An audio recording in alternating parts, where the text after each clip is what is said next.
Bien, buenos días. No sé si me pueden confirmar si se ve el PPT de geografía. Se ve que lo muevo también. ¿Alguien me puede confirmar?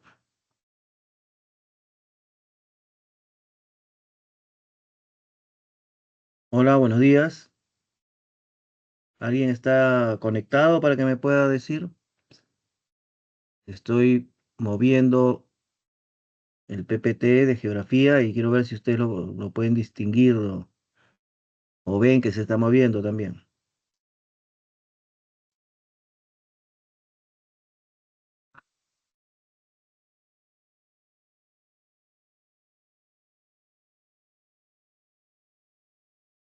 ¿Nadie ahí? O sea, no hay nadie ahí. Bueno, buenos días. Gary, ¿se encuentran los alumnos conectados o yo estoy solo?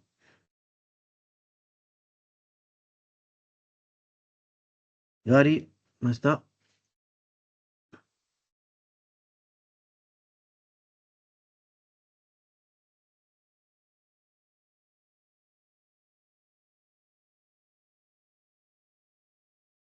Buenos días, ¿alguien puede responder? Buenos días, profesor, sí se ve. Ah, ya, bueno, yo pensé que no había nadie. Ya, se ve, ¿no? Entonces voy a hacer la ampliación y también me van diciendo si no pueden ver que voy traspasando la diapositiva, ¿ya?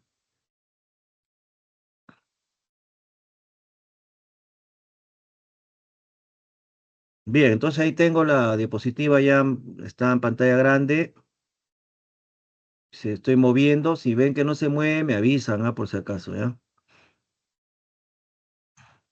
Bien, bueno, me avisarán pues cuando no vean que no muevo nada, ¿no? De ahí. Bueno, ahora nos toca hablar de los factores de modificación del relieve, pero desde la perspectiva de las fuerzas externas, lo que llamamos geodinámica externa, es decir, las fuerzas externas que actúan desgastando, nivelando, transformando el relieve que se ha formado en la superficie debido a las fuerzas internas de la Tierra, ¿no? Recordemos que las fuerzas internas de la Tierra, como son, pues, hemos visto las placas tectónicas, el vulcanismo, etcétera, tienden a formar relieve, pero el relieve una vez que se ha formado, cordilleras, mesetas, etcétera, las fuerzas externas de la geodinámica externa, las fuerzas externas están constantemente desgastando, nivelando, es decir, los agentes geológicos son los que generan estos procesos de desgaste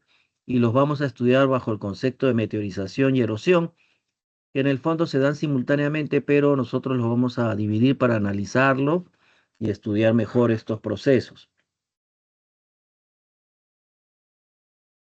Bien, yo tengo ahí mi cursor, no sé, como una flecha. Ustedes pueden ver que lo muevo, por favor.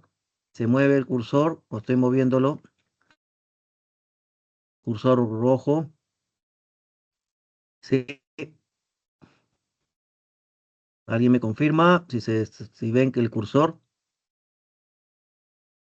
Bueno, nadie dice nada, entonces imagino que están viendo, pues están con hambre o sueño, no sé. Bueno, en todo caso, yo estoy haciendo la clase, me avisan, si es que no cambia la diapositiva, por favor. Ya, la geodinámica externa es procesos que ocurren en la superficie que afectan a las rocas y minerales que conforman las rocas. Entonces tiene lugar, como dice aquí, en la superficie terrestre o en sus proximidades, cuando las rocas entran en contacto con los agentes geológicos externos. ¿Cuáles son los agentes geológicos externos? El agua, el viento y la acción glaciar. Agua, viento y acción glaciar. Estos agentes geológicos, agua, viento y los glaciares, intervienen en el modelado del relieve a través de procesos geológicos. Modelado quiere decir van esculpiendo, como dice aquí, se esculpe el paisaje físico de la Tierra por estos procesos de externos, ¿no? Ahora, acá ven, por ejemplo, en el gráfico que cae la lluvia, ¿no? En las zonas altas y se genera pues un río, por ejemplo, que va transportando, ¿no? El agua y el agua que arrastra también con fuerza sedimentos, partículas de roca y todo esto hasta llegar a la desembocadura, ¿no? Bueno, todo ese recorrido también va desgastando materiales de la corteza. Vamos a empezar por la meteorización. Y lo primero que hay que tener presente de la meteorización es que se produce en el mismo lugar o in situ. ¿Qué significa esto en el mismo lugar o in situ? Por ejemplo, el Cerro San Cristóbal está ahí, pues, ¿no? Todo el mundo sabe dónde está, lo pueden ver si está en una parte de Lima, porque es visible de varios kilómetros. Y el Cerro San Cristóbal está ahí, ahí le cae el sol, le cae la lluvia, le cae el viento, que va desgastando la superficie de las rocas del Cerro San Cristóbal. Entonces, eso es meteorización, porque el cerro no se ha movido, está en el mismo sitio o in situ. Y ahí se produce todos estos procesos que vamos a conocer como meteorización física y química. Entonces, la meteorización también se le llama intemperismo. Intemperismo porque es la acción de las rocas que la intemperie ejerce sobre las rocas, ¿no? Entonces también se le puede entender como intemperismo o meteorización. En este caso, vean ustedes la definición, es la destrucción. Cuando habla de destrucción es proceso físico. Y descomposición, cuando habla de descomposición, es químico. De las rocas sólidas en la superficie al entrar en contacto con la atmósfera, la hidrosfera y la biosfera. Acá viene la particularidad más resaltante, es que la meteorización se efectúa in situ o en el mismo lugar. Según el clima, también las rocas son alteradas de una u otra forma, dejan un paisaje característico. Por ejemplo, en el caso de la costa peruana, el clima es desértico. En la costa central y sur no tenemos lluvias fuertes como en la sierra. Por lo tanto, la acción del agua no es tan fuerte en el sentido de procesos químicos.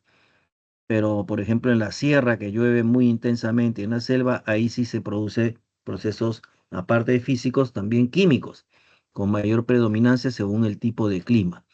Entonces, en la meteorización física tiende a desagregar, romper las rocas, sinónimo de destrucción, desagregación, desintegración, ¿no? Rotura de las rocas. Y en la acción química se producen procesos químicos como la hidrólisis, que tiende pues a modificar, alterar los minerales primarios de una roca y convertirlos en minerales secundarios o limos arcillosos, ¿no? Entonces ya son minerales derivados del original, del mineral primario. Entonces, eh, ahí en la foto podemos ver, pues, ¿no? Cuáles son las consecuencias de estos procesos. Este, entonces vamos a ver ahora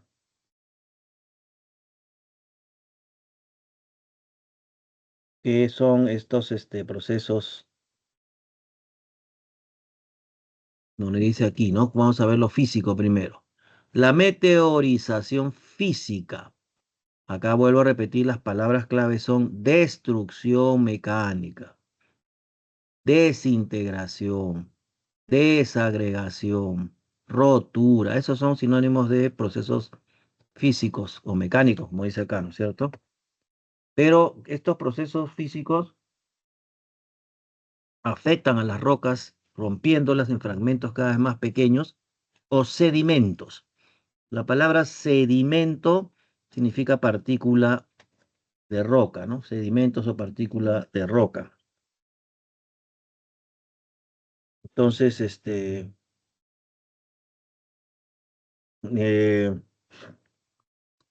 nos dice aquí que esta destrucción mecánica o física que rompe las rocas en fragmentos cada vez más pequeños, lo hace sin modificar la composición mineralógica, o sea, la composición del mineral, la composición química, por la intervención de agentes, es decir, es físico, pues, ¿no? Por ejemplo, tenemos estos procesos llamados termoclastia. Termo viene de temperatura, pues, ¿no? Y clastia significa roca, ¿no? Clasto, partícula de roca, roca.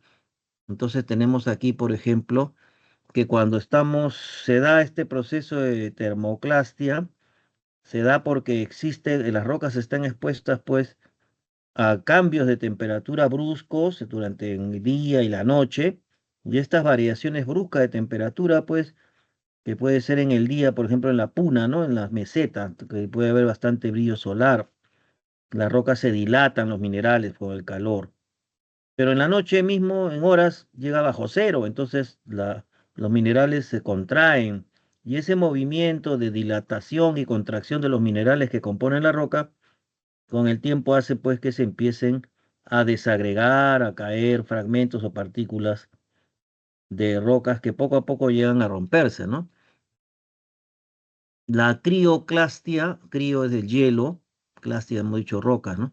La crioclastia es la acción del hielo, ¿no es cierto? O sea, pero para que haya acción del hielo tenemos que estar en zonas donde hay nevados, glaciares. O sea, ahorita en el Perú se ve eso con mayor nitidez en altitudes mayores a 5.000 metros sobre el nivel del mar, que es donde encontramos glaciares, nevados. Debajo de esa altitud de 5.000, o sea, 4.000, 3.000, no vemos nevados. Entonces, esta crioclastia, pues, lógicamente, se manifiesta mejor en estas zonas heladas o en glaciares. La crioclastia entonces consiste en la rotura de la roca por acción del hielo, que se produce porque el agua, por ejemplo, de la lluvia se mete en las grietas. El agua al introducirse en la grieta, en la noche con la baja temperatura se congela y entonces aumenta el volumen del agua que se ha vuelto hielo y el hielo rompe, ejerce más presión en las paredes de la fractura de la roca. De esa manera, poco a poco la va rompiendo cada vez más. Las sales también actúan, sobre todo sales marinas cerca de la zona litoral. Y esta acción de las sales que pueden llegar a las rocas que están en el litoral se llama haloclastia. Halo es sales, pues clastia es roca, ¿no? La haloclastia se da cuando el agua, pues, que está cargada de sales minerales, se introduce, pues, en las grietas de las rocas y cuando esta agua se evapora, por ejemplo, si es verano se evapora, los minerales que quedan forman cristales que van ocupando mayor volumen y terminan también poco a poco contribuyendo a fracturar la roca cada vez más debido a las presiones que ejerce en su interior estas sales, ¿no? Y también la bioclastia, parece también cosa que no pudiera parecer que es importante, pero sí lo es cuando las plantas, por ejemplo, acá en la foto se ve un árbol cuyas raíces se han metido en las grietas de las rocas. ¿Qué pasa cuando las raíces se meten a las grietas, pues, ¿no? De las rocas? ¿Qué pasa? Que el árbol sigue creciendo y las grietas se hacen más, las raíces se hacen más grandes y empiezan a romper, a ampliar la fractura de la roca.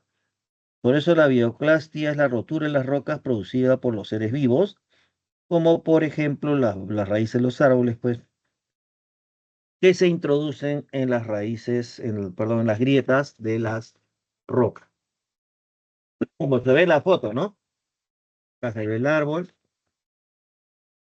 y acá se va viendo cómo las raíces se han ido metiendo pues en las grietas y como el árbol crece, la raíz se hace más grande y va rompiendo las paredes de las grietas de la roca. Así que todos estos procesos físicos son pues constantes, ¿no? O sea, se van dando y simultáneamente también, según el tipo de clima, por ejemplo, estos procesos eh, físicos son más, digamos, al menos en grietas, como termoclastia, por ejemplo, pueden ser en zonas donde hay poca lluvia o hay lluvia, pero los cambios de temperatura son bruscos del día y la noche, como el caso de la puna, ¿no? La meteorización química, como su nombre lo dice, y acá hay que tener presente la palabra que describe eso, es la descomposición.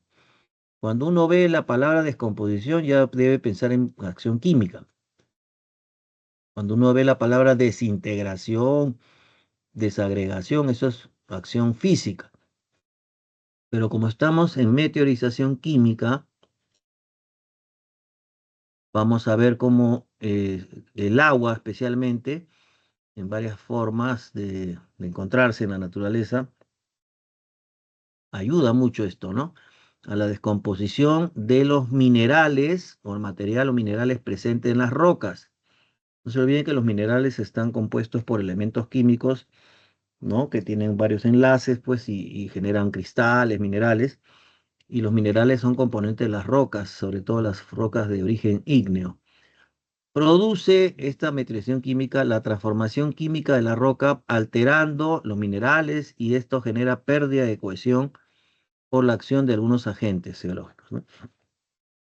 Entonces, cuando la roca, los minerales, la roca se altera, se transforma en un mineral secundario, ya no el primario con el que se formó.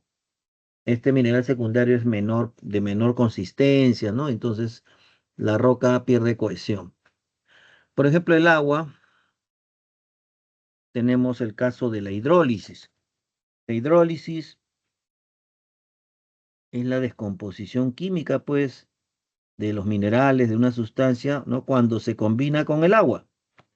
En el caso nuestro, cuando la roca se encuentra con el agua de lluvia, se produce una reacción química entre los minerales que componen la roca y el agua, ¿no? Y por este proceso se han formado la mayoría de los materiales arcillosos, o sea que generan minerales secundarios a partir de la alteración química de los minerales primarios que componen la roca.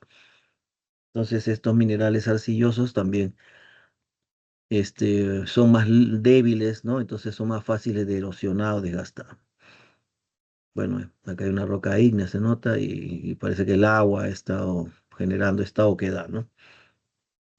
El dióxido de carbono también puede generar procesos de agua ácida que afectan a rocas como la roca caliza, que tiene alto contenido de carbonato de calcio, y el carbonato de calcio reacciona químicamente pues con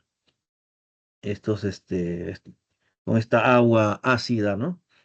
Ante la composición de rocas calizas, por ejemplo, caliza se llama la roca que tiene mucho carbonato de calcio, ¿no? Entonces, el carbonato de calcio reacciona pues con el agua ácida y se descompone. La carbonatación nos dice, es la mezcla pues del agua con dióxido de carbono, y al mezclarse el agua con el dióxido de carbono, CO2, produce ácido carbónico, o sea, aguas ácidas.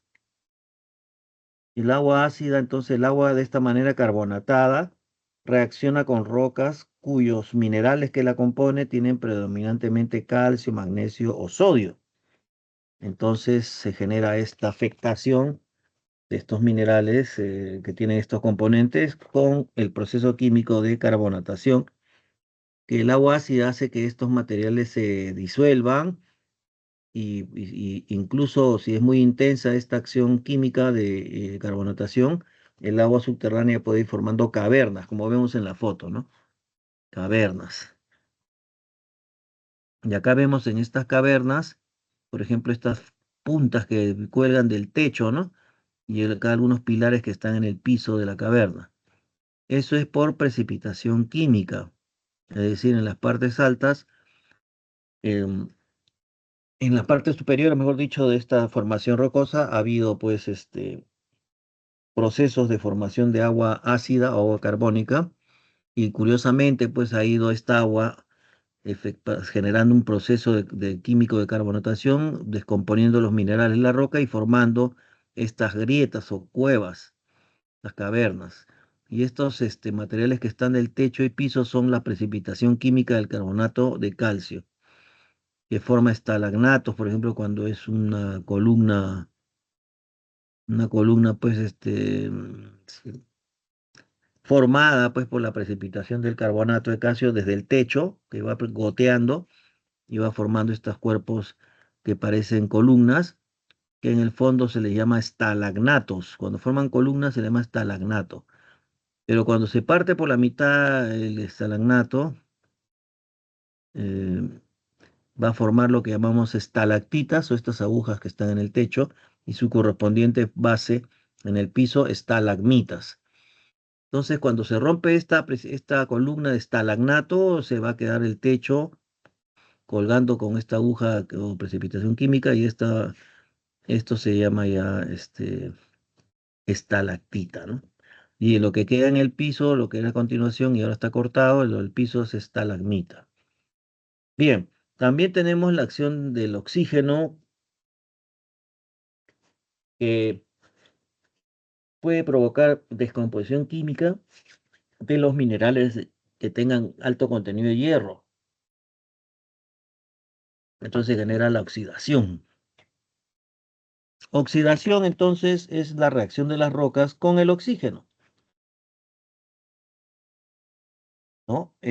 Cuando una roca que contiene hierro, por ejemplo, reacciona, minerales de hierro, ¿no? Reacciona con el oxígeno, forma óxido de hierro y los óxidos son de colores amarillentos, rojizos, que no es muy fuerte. Entonces, cuando la roca se oxida, la roca se debilita y desmorona más fácilmente.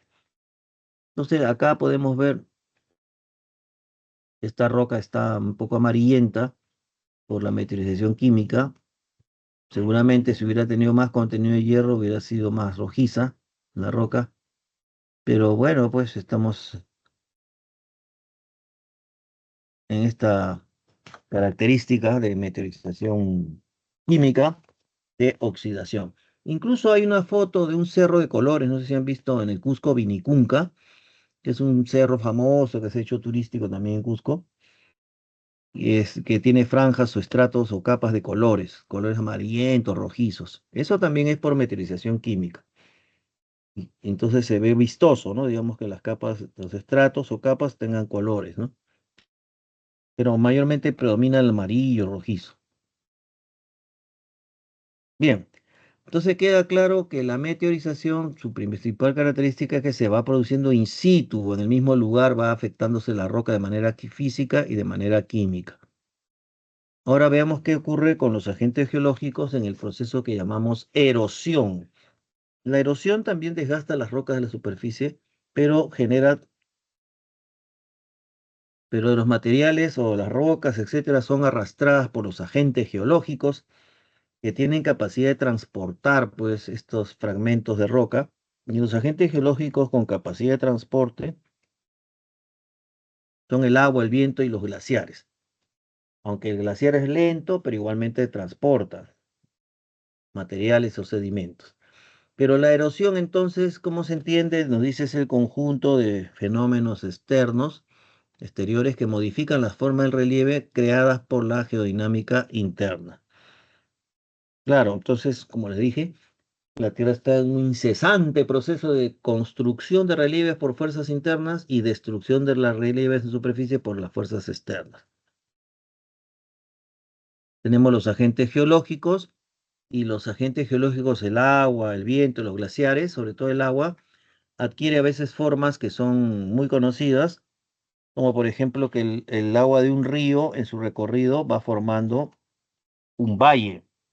Todo río o todo agua de río forma un valle, asiste en un proceso lejano, ¿no?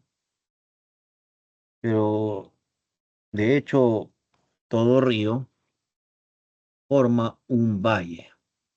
Y aquí vemos, por ejemplo, en los gráficos, vamos a ver, eh, los ríos forman, por ejemplo, no sé si acá está, mm, ya. Los ríos forman, por ejemplo, acá voy a poner mi cursor, aquí van formando valles, así como ven, como si fuera una V, ¿no? Las paredes del laterales de donde está el río, que va profundizando su cauce, tiene la forma de una V, o sea, una V chica, como decimos, ¿no? Una V. Bien,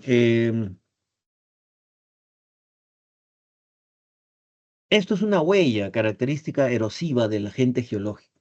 Por ejemplo, el río Rímac, viniendo de las partes altas de la cordillera, forma el valle del Rímac. Y en la parte baja del valle del Rímac está la ciudad de Lima, pues, ¿no? Ahora, el río viene rompiendo, arrastrando, transportando con la fuerza del agua las rocas desde las partes altas de la cordillera de los Andes occidentales y va bajando por Chosica, se va abriendo un poco el río ahí. Y cuando llega a la zona, la planicie aluvial de Lima, ya el río comienza a depositar y a formar como un cono aluvial, un cono formado por material transportado por el río. O sea, ¿qué cosa transporta el río? Rocas, minerales, arena. Ahí tienen ustedes esa. idea, digamos, de que todo río forma un valle, ¿no? Y entonces el valle es una depresión alargada, pues porque marca el recorrido del río, ¿no? Pero ¿qué pasa, por ejemplo, cuando vemos valles secos, como el caso de Marte? En Marte, que las fotos, las primeras fotos de la zona ecuatorial de Marte que mandan los satélites muestran que hay valles secos en la superficie de Marte, en la zona ecuatorial. Esos valles están secos, no hay agua. Ahorita no hay agua, ¿no? Pero ya con la presencia del valle seco, ya los geólogos pueden inferir con toda confianza y seguridad de que ha habido agua en Marte, y ahora no la vemos, no vemos el agua ahora en la superficie, pero ha habido porque existen valles, y los valles solamente se forman por la acción erosiva del agua del río. Entonces, en Marte, al ver valles secos, inmediatamente se infiere que ha habido agua en un momento, no sabemos cuándo exactamente, porque no estamos, a Marte estamos mandando robots, pues equipos, ¿no? Pero no ha habido ni un hombre todavía en la superficie, que seguramente la va a haber en algún momento. También tenemos procesos que son típicos de la erosión, entonces acá lo podemos ver antes, acá capaz tampoco. La erosión lo que tiene son tres procesos muy fuertes, ¿no? Primero es el hecho de que la roca se rompe, se fractura, se desagrega, se desintegra, y de esa manera es más fácil que el agente geológico lo pueda acarrear, ¿no? Lo pueda transportar. Em, y después pasamos al transporte. El río, por ejemplo, va transportando de las rocas de la parte alta a la parte hasta la desembocadura en el Callao, el río Rímac, y en ese proceso va limando las aristas, pues, de las fracturas, digamos que en la parte inicial de desintegración, desagregación de la roca por la acción del río. Y el río transporta, y en el transporte va erosionando todas las aristas que tenga esas rocas y va llegando como rodado. Por eso cuando llega a la zona de Lima, baja a la ciudad, a este suelo se le llama canto rodado, ¿no? Porque rodado,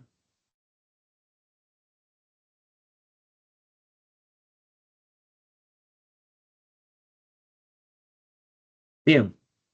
em, y después los ríos, por ejemplo el río Rima, que ha erosionado la parte alta de la cordillera, forma el valle, Rima, pasa por Chosica, llega a Lima, el río llega a la desembocadura, que es la zona en el Callao, ¿no? La zona de depositación le llaman, o sedimentación. Ahí deposita todos los materiales que ha ido transportando y por eso lo deposita en una zona cóncava, o sea, una cuenca marina en este caso, ¿no? Una zona cóncava. Ahí va depositando el río el material transportado de manera ordenada y eso es lo que hace que los geólogos también sepan cuando hay zonas de ríos antiguos, ¿no? Que por ahí se pueden reconocer,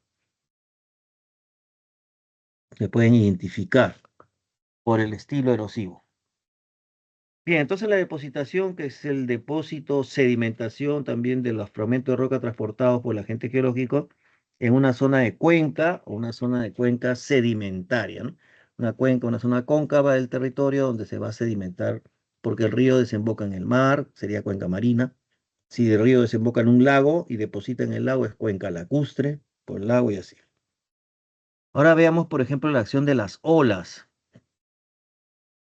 El agente geológico. Bueno, antes de llegar a las olas, debemos mencionar de que, aunque acá estos dibujos no nos ayudan mucho, mm, tenemos algunas geoformas que yo estoy viendo que acá no están. Bueno, entonces lo voy a explicar así nomás como podemos. El río forma valles. El río también forma meandros, o sea, sinuosidades, curvas que hace como acá, no se ve muy bien. En el llano amazónico, en la selva baja, el río Amazonas, por ejemplo, hace curvas, sinuosidades. Esas curvas se llaman meandros. El río, cuando viene de las partes altas, forma cañones. Cañones son valles angostos y profundos. Angostos y profundos donde el río erosiona más de manera vertical que en la parte lateral. Los cañones también se le llama pongos en la selva alta. O sea, cambia de nombre, pero en realidad es el mismo, es un cañón, ¿no? Lo que pasa es que en la selva alta, los ríos de la selva, de la sierra, este, buscan, pues los ríos de la sierra buscan salir al llano amazónico, entonces rompen la cordillera oriental de los Andes, rompen fragmentos y va formando cañones, también angostos y profundos. Bien, de ahí tenemos que los ríos también pueden formar cascadas, cataratas, ¿no? Eso cuando cae. Marmitas es cuando se forman oquedades, cuando el río hace remolinos, forma como una especie de, en el cauce, una especie de hueco profundo. Esas son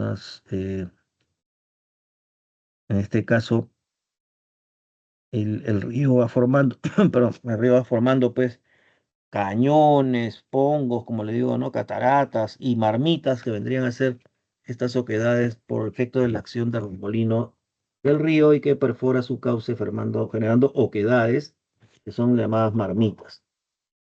También el río forma un cono de deyección, o sea, un cono de depositación, ¿no? No sé si por acá habrá una foto. Acá, por ejemplo, en los ríos forman conos en la hora de depositarse porque cuando llegan a nivel de base es observado pues por los, digamos, se observa, mejor dicho, cuando llega a la parte baja, que ya el río baja también su capacidad erosiva, ¿no? Y ahí cuando baja su capacidad erosiva en la zona de Lima, por ejemplo, el río se abre como un abanico o un cono. Deyección significa depositación, o sea, un cono o abanico donde deposita los materiales que son ahorita la base pues de la ciudad de Lima, ¿no? También el río puede profundizar por si en Chosica y a los costados del, por zona lateral digamos, del río, ¿no? Los cauces, la parte lateral, al profundizar va dejando materiales ahí acumulados. Esos materiales acumulados en los costados del río, en las laderas, se llaman terrazas. Por supuesto, la terraza está formada por material que transporta el río, cantos rodados, arcillas, limos. Y a veces esas terrazas son usadas por los campesinos para sembrar. Terrazas fluviales. Y acá tenemos, por ejemplo, un delta. Acá está la parte del delta. Cuando el río viene, ya va a llegar a la zona de desembocadura y antes, unos kilómetros antes, el río empieza a hacer canales, a ramificarse en canales, como ve acá, se ramifica en canales. Y por supuesto, siempre en esta parte que ya el río va formando estos canales y además depositando, forma, todo esto de aquí se llamaría delta, ¿no? Todo esto como se ve en la desembocadura, como si fuera una ramificación de cauces del río, ¿no? Un delta. Bien, eso es lo que nos dice en la separata la parte de erosión fluvial. En la parte de erosión eólica, o sea, el viento, que el viento, ¿no? Nos dice que el viento también, por supuesto, sopla en todas direcciones y arrastra o levanta pues material fino como la arena, las arcillas. Ujú. Y va dejando formas también en el terreno, ¿no? Producido por la acción del viento, que puede transportar pequeñas partículas roca y que también que se encuentran en constante fricción contra el suelo y van reduciendo las capas, digamos, exteriores, como que la están tallando o esculpiendo, ¿no? Tenemos el pedestal, aquí se ve un poquito lo que es el pedestal son columnas que quedan así de material de roca que tiene la capacidad de ser un poco más dura, tener mayor dureza o está intercalada entre capas duras y capas blandas, ¿no? Entonces, a la hora que el viento esculpe el terreno, va formando una especie de columna que le llaman pedestal que puede ser también la expresión de intercalación de capas gruesas, duras o capas deleznables o suaves, ¿no? Entonces el viento esculpe esas columnas. También el viento puede formar bosque de rocas, que viene a ser también como el viento sopla desde varias direcciones constantemente y las rocas pueden ser, y de hecho tienen composiciones diversas que pueden ser expresarse en una zona débil, una zona fuerte de la roca, el afloramiento. Y en eso también tenemos que, digamos, imaginarnos un poco, ¿no? Como el viento, por ejemplo, al soplar en las zonas desérticas, va erosionando las rocas que puede y las rocas reaccionan de acuerdo al tipo de dureza que tienen. No todas las rocas tienen la misma dureza, unas son más duras, otras más blandas. Ahí es ahí donde el viento y el río también incluso demora más en erosionar, en desgastar, porque este, esto de que existen rocas blandas y duras hace que el viento esculpa o como que va cincelando, tallando las rocas y adquieren formas caprichosas y eso le llaman bosque de rocas. También el viento forma dunas. Acá creo que ahí están las dunas. Estos son los pedestales, como ven, como una especie de columna, donde vean ustedes que la parte alta es más amplia, más ancha, ¿no? Y acá está como sostenida por un cuello más delgado. Eso es porque las rocas acá son delgadas, son suaves y se erosionan más rápido. Y aquí tenemos roca más, un poco mayor dureza y genera estas formas caprichosas, ¿no? Como bosque, le dicen, de rocas. En la duna, ustedes ven acá, por ejemplo, hombres parados, ¿no? Para que vean el tamaño de esta duna. El viento sopla también de aquí para allá, ¿no? Pero las dunas, ¿cómo podríamos mencionar? Ya, tienen sus partes. Por ejemplo, esta parte que es media ladeada, y acá hay otra, no se ve bien esta foto, ¿no? Pero en la parte, tiene un levantamiento como una especie de pendiente suave, eso le llaman barlovento. El viento viene así, sopla y acá hace un remolino y se va. Entonces este es el sotavento, le dicen, ¿no? En el fondo, eso es lo que está ocurriendo también, no solo en, digamos, en lo que ustedes tienen de la separata, por ejemplo, de variedad, sino también en el hecho de que la duna es la acumulación de arena. Este término agradación significa relieves por acumulación, ¿no? de sedimentos. La duna es una acumulación. Relieve por degradación significa relieve por desgaste. Por eso que acá todavía todo desgastado, unas partes, ¿no? O sea, desgasta la roca y se forma un relieve por desgaste. Aquí es un relieve de la duna por agradación o suma, pues, de sedimentos o partículas, ¿no? Bien, luego nos dice que tenemos médanos, que son, los médanos son, pues, dunas, pero en la zona de la playa, en la zona litoral, ¿no? Entonces,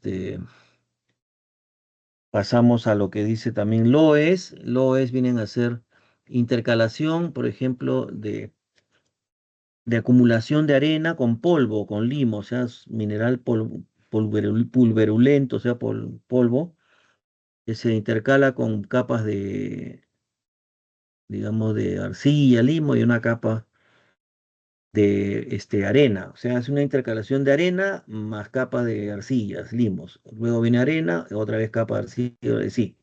Entonces se intercalan las capas y eso forma el loess.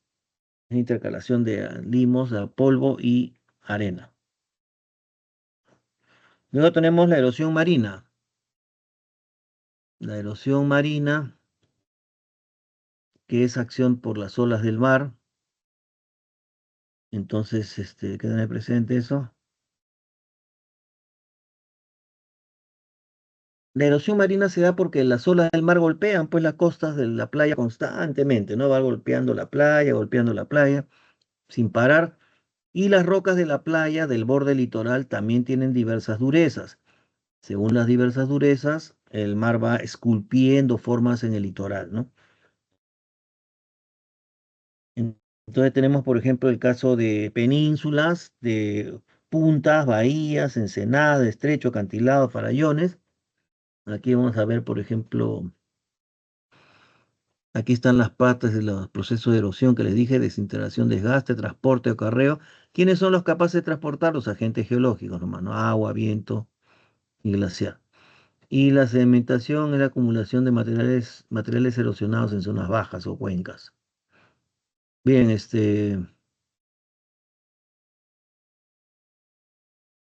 ahora veamos otra forma que también esculpe la playa. Por ejemplo, no sé si acá habrán puesto, ajá, acá se puede ver, por ejemplo, una forma entrante, ¿no? Una forma que, digamos, el mar es esto negro, ¿no? Que está entrando por acá.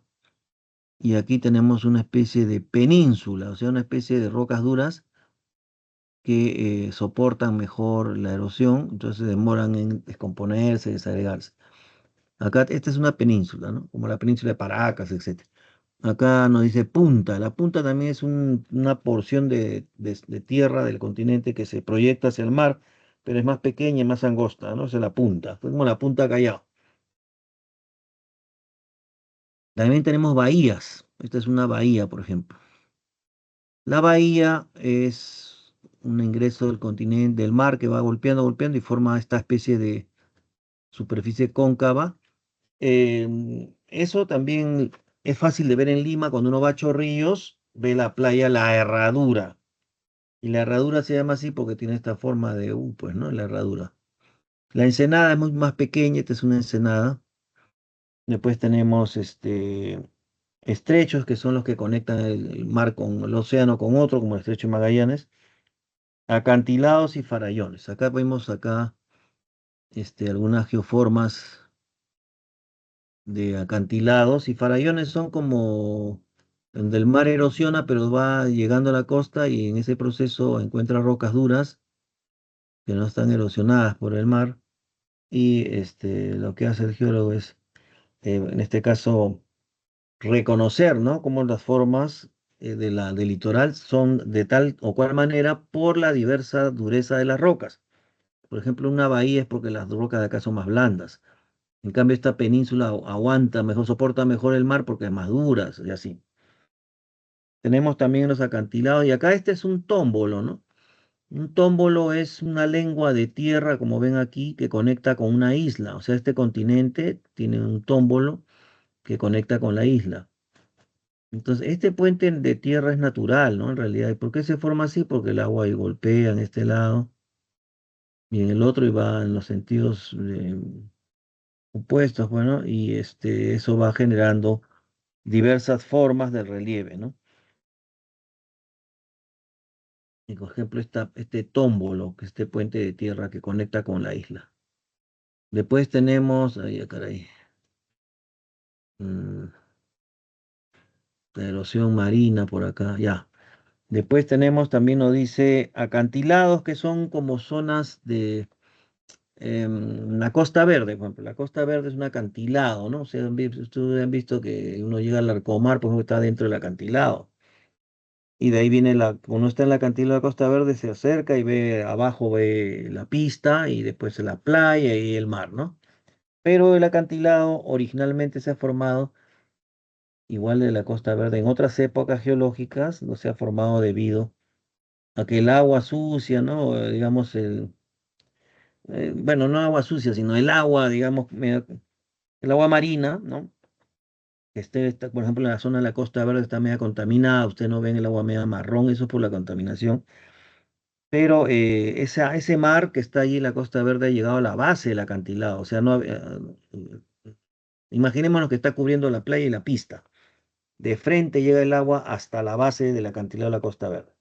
¿Qué pasa con las olas que golpean? Entonces encuentran diversa dureza, y ese acantilado no es de rocas muy duras, entonces se forman cavernas hechas por el agua y la erosión, y esas cavernas, con el tiempo, al quedarse sin base el material que está encima, colapsa, pues, ¿no? Cae, y digamos, esta caída va haciendo que el acantilado retroceda. Pero como sabemos que la Tierra es dinámica y hay movimientos verticales de ascenso y descenso, ¿cómo se llama eso? Pirogénesis, ¿no? Entonces, ¿qué resulta? Resulta que se ha levantado un poco la zona de la Costa Verde y el mar ha retrocedido, y por eso ha dejado la playa y la zona de la pista, que ha sido utilizada como pista, ha dejado toda esa zona libre, ¿no? Donde el mar ya no llega a la base o al pie del acantilado. Ahora, como la Tierra es dinámica, sabemos que eso puede cambiar con los miles, millones de años. Puede ser que otra vez la roca de la costa central, la plataforma se vuelva a hundir y el mar avanza y llegaría otra vez al acantilado. Entonces, todo esto puede pasar, pero claro, los movimientos de la Tierra son en miles, millones de años, ¿no? Por eso nosotros no los podemos percibir, no podemos ser testigos, ¿no? Pero eso no impide que sepamos qué ha pasado por las evidencias, ¿no? La erosión glaciar, como ven aquí, por el hielo también erosiona las rocas, ¿no? Sobre la cual el hielo glaciar se asienta. O sea, el hielo se mueve lentamente y al moverse, con el peso del hielo, todo va rompiendo, desgastando la superficie de las rocas que están en esa zona donde está el glaciar, o sea, formaciones geológicas de altitud, ¿no? 4.500, 5.000. Lo que pasa es que ahora en la actualidad los glaciares los encontramos a partir de 5.000 metros de altitud, ¿no? Por el nivel del mar. Ahorita, pues. Pero ya sabemos que la Tierra es dinámica, entonces cuando se estudia evidencias de que las glaciaciones han afectado al territorio peruano también, encontramos que hace 25.000 años, así, los límites inferiores del hielo de los nevados en el Perú llegaba a 4.000, 5.000, 4.000, 3.500 metros. Había glaciares, ahora ya no, pues ahora vemos a partir de 5.000, ¿no? Entonces, si había 3.500, 4.000, el hielo ha dejado erosión ahí. Ahora tú vas a 4.000 y no encuentras hielo, pero encuentras formas erosionadas por el glaciar en otros tiempos, ¿no? Hace 30.000, 25.000 años, ¿no? Bien, entonces así es como reconocemos que, por ejemplo, los glaciares nos pueden formar valles en U, o sea, en U, no es, el río forma en V, ¿no? En V chica, por decir en V, pero el glaciar en las alturas forma valles en forma de U. Y esa U es, digamos, se le llama valle colgado también, porque nosotros podemos ver un valle en U sin hielo a 4.000 metros, ¿no? 4.500 capaz. Entonces, no hay hielo, pero sí está la evidencia de la forma en U, que el glaciar ha erosionado eso y ha formado ese valle, ¿no? Colgado, le dicen, porque es un valle que no llega, pues, al mar, nada, no es un valle de río, pues, es un valle formado por el glaciar. También tenemos que lo genera pasos o abras, por ejemplo, zonas así entre dos montañas, son zonas bajas entre dos montañas, pasos o abras. También, bueno, todo esto, el glaciar también puede formar circo glaciar. Esto se ve acá más o menos.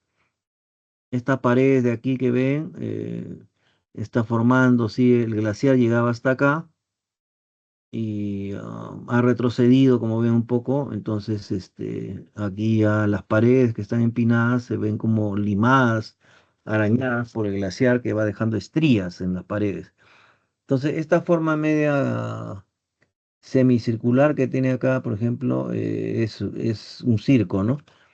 Por la forma y sabemos que el glaciar lo ha formado por las estrías que tienen los muros, ¿no? Por el araña, arrastre que tiene el glaciar al retirarse. También tenemos morrenas, que son las rocas que están dentro, estas rocas que están adentro de donde fue el avance glaciar, cuando retrocede el hielo, quedan rocas fracturadas, rotas. Esas rocas fracturadas, rotas son las morrenas. Las morrenas son las rocas fracturadas que dejó el glaciar en su dinámica de retroceso, ¿no? Movimiento. También tenemos drumlins que vienen a ser rocas duras, por ejemplo.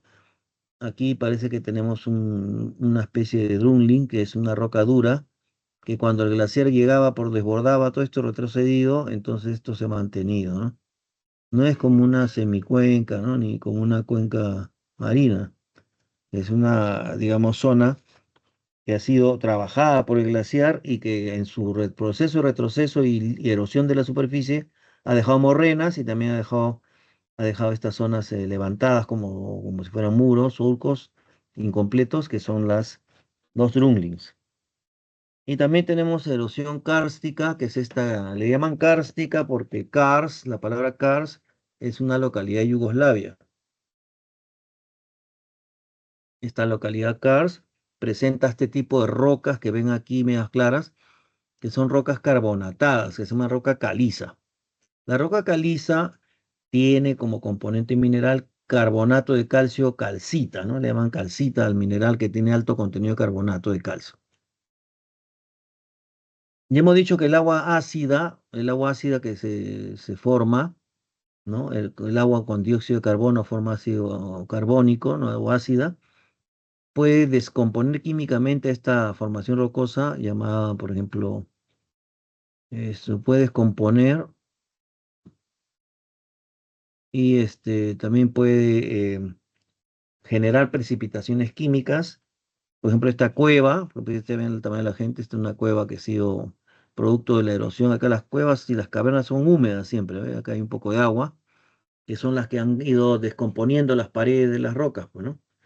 Al reaccionar químicamente los minerales de carbonato. Y aquí se nota clarito la precipitación química del carbonato. Como les dije, la estalactita, acá dice A, estalactita es la que cuelga del techo, pero ahí termina. En realidad estuvo antes como el número, como la letra C, estalagnato. Antes la estalactita era un estalagnato. ¿Qué significa eso? De que, bueno, pues esta precipitación química se va angostando en el centro, se rompe y va formando las estalactitas en el techo y las estalagmitas en el piso. Pero ustedes ven que están como alineadas, pues, ¿no? Pero ya no están en contacto porque se ha roto por el centro y forma estalactitas que cuelgan del techo y estalagmitas que están en la base de la caverna.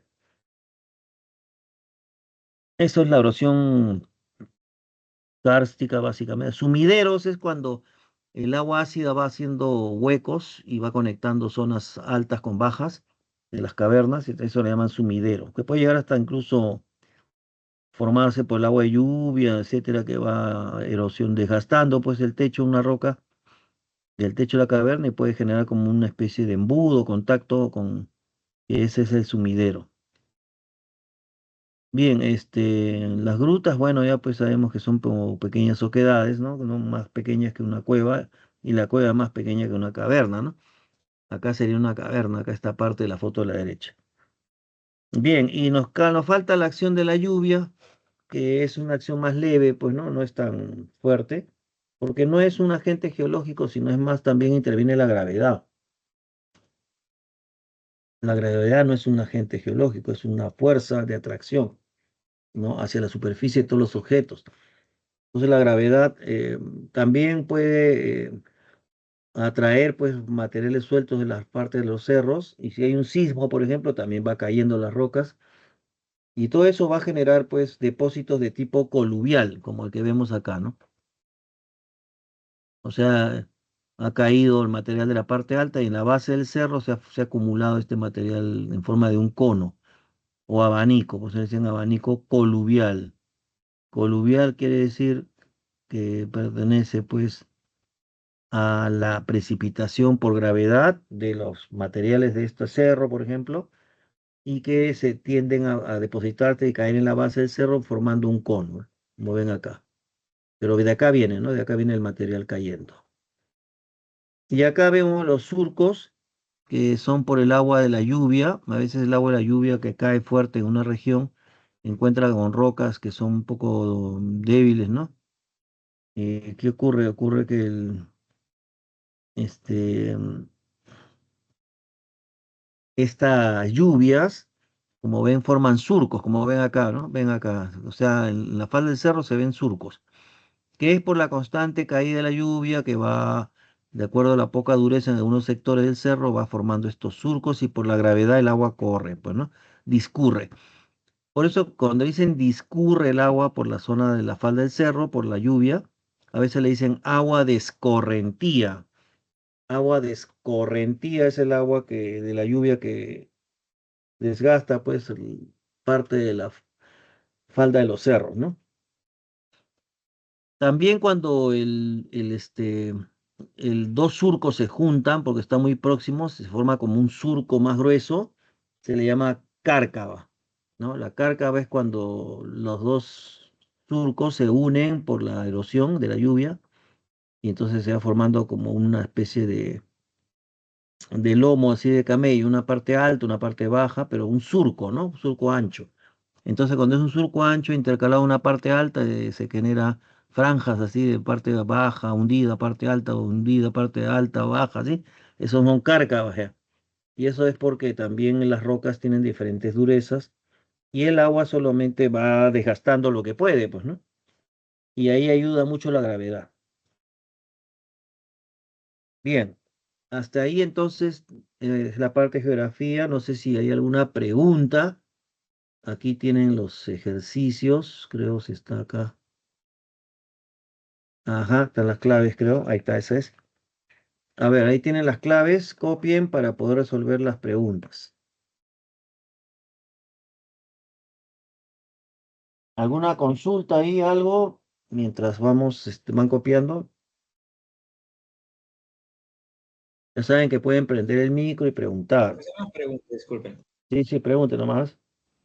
¿Qué pasa o qué cosa se formaría en la roca cuando el agua se Ujú. infiltre? Por ejemplo, no sé, creo que...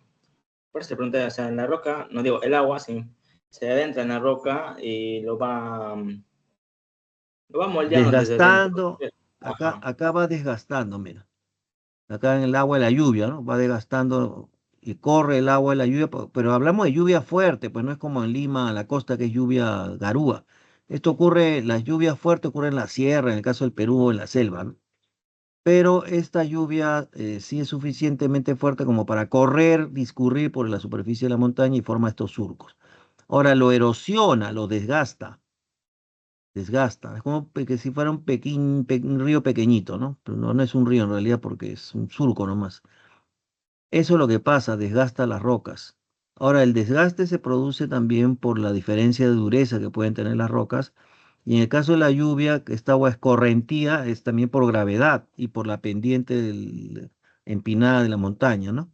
Pero cuando cae, cae nomás, pues, o si no, también puede a veces arrastrar un poco de sedimentos y va formando estos conos coluviales.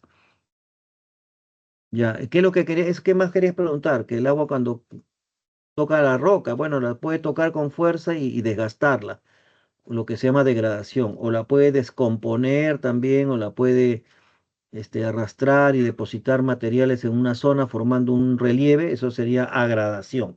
Por ejemplo, acá el agua de la lluvia ha caído y ha arrastrado algo y ha formado este cono, quiere decir que ha agradado, ha acumulado. Agradación es acumulación, relieve por acumular fragmento de roca. Y degradación es relieve por desgaste de las rocas. ¿Alguna pregunta más? No, profesor, gracias. No, a otra persona, pues si quiere preguntar tampoco. Bueno, si se animan, lo hacen. Vamos a ver los ejercicios y ahí capaz nos ayuda un poco a explicar mejor todavía. A ver, la primera pregunta dice, pero siempre hay que leer bien, ¿ya? Porque a veces en el enunciado de la pregunta hay pistas, ¿no? Hay como palabras claves que nos ayudan a reconocer la alternativa correcta, ¿no? Entonces, por ejemplo, dice, en una zona desértica. Y ahora miren lo que dice. Con marcada diferencia de temperatura entre el día y la noche. Eso sí es un proceso físico, ¿no? Que el cambio de temperatura brusca. Marcada diferencia de temperatura día y noche. Eso ¿cómo se llama? Temperatura termoclastia, pues eso, ¿no? Ahí lo está diciendo. Además dice, se observa en las rocas presenta numerosas fracturas, desprendimientos sin cambios en su composición. O sea, no es químico, es físico, porque dice sin cambios en composición es químico, ¿no? Pero acá dice sin cambios y permanecen in situ, ya lo dijo todo, ya es meteorización física. Ahí lo dijo ya, dio los elementos. La respuesta es la C, donde la única verdadera es la segunda, donde dice el proceso geológico descrito corresponde a meteorización por termoclastia. Ya está la respuesta. ¿Por qué no es la primera? Porque es falsa, ¿no? Los agentes destructivos que fragmentan la roca son la humedad, y la humedad no es un agente geológico, pues ahí es falso. El viento sí, pero humedad no. En los desiertos se produce de manera recurrente y única nomás, dice, únicamente se produce la meteorización química. Falso, pues si en el desierto no hay mucha lluvia, ¿cómo va a haber acción química fuerte? Falso. 4. Por la amplitud térmica, la roca llega a cambiar su estructura mineralógica. Falso. Por la amplitud térmica, la roca llega a cambiar su estructura física, no mineralógica. Mineralógica es químico ya. Por eso es falso. ¿Quedó claro ahí? ¿No hay una pregunta? Ya. Seguimos entonces el ejercicio 2. Ay, perdón. Dice, la meteorización química es un proceso geológico en el cual los minerales que componen las rocas, pero ya lo dijo, químico, ya está anunciando, ¿no? Ya te está, ahí más ya te está centrando en el tema, ¿no? Es un proceso geológico en el cual los minerales que componen las rocas sufren o tienen transformaciones químicas debido a reacciones químicas con elementos externos presentes en el ambiente. Este tipo de meteorización química se refiere no solo desintegra las rocas, sino que cambia su composición química original. De lo mencionado, un caso de este proceso es cuando una roca, el ejercicio 2, la alternativa es, dijimos, la letra B, cuando una roca B contiene hierro y reacciona con el oxígeno, ¿y qué ocurre? Óxido de hierro. Y eso es químico.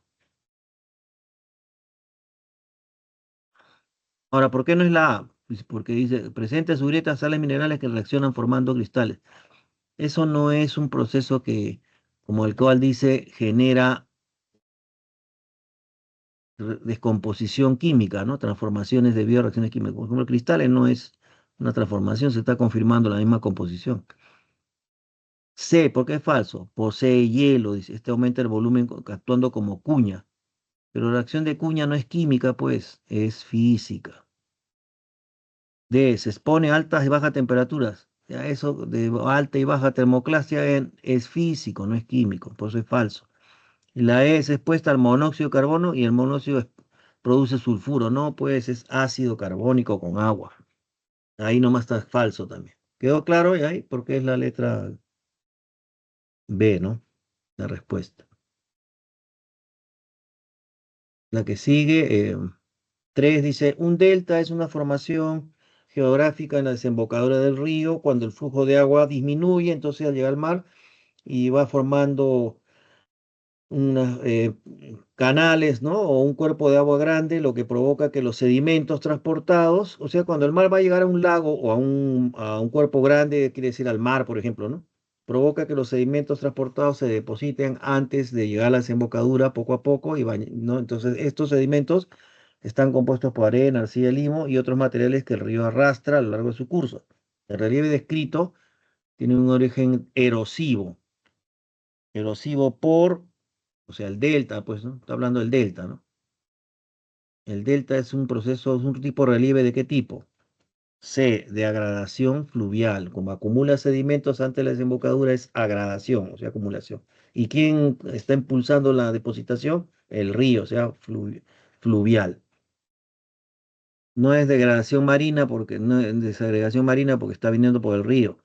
No es degradación pluvial porque está viniendo por el río. No es degradación fluvial porque estamos diciendo que acumula, no que desgasta. Y no es depositación eólica porque estamos hablando del río. O sea, por eso la única verdadera es la C, agradación fluvial. O sea, depósitos por acumulación debido al agua, asociada al agua del río. ¿Alguna pregunta? Bien, pasamos a la última. Relaciona correctamente, ¿no? La foto con la tipo de relieve, agradación o degradación. Y nos dice que es la letra E. O sea, E nos dice que uno, que se ve un meandro, estas curvas son los meandros, ¿eh? Estas curvas que hace el río en la selva baja, sobre todo en la zona llana, pues ese llano amazónico, son meandros. El río circula, divaga, ¿no? Formando estas sinuosidades.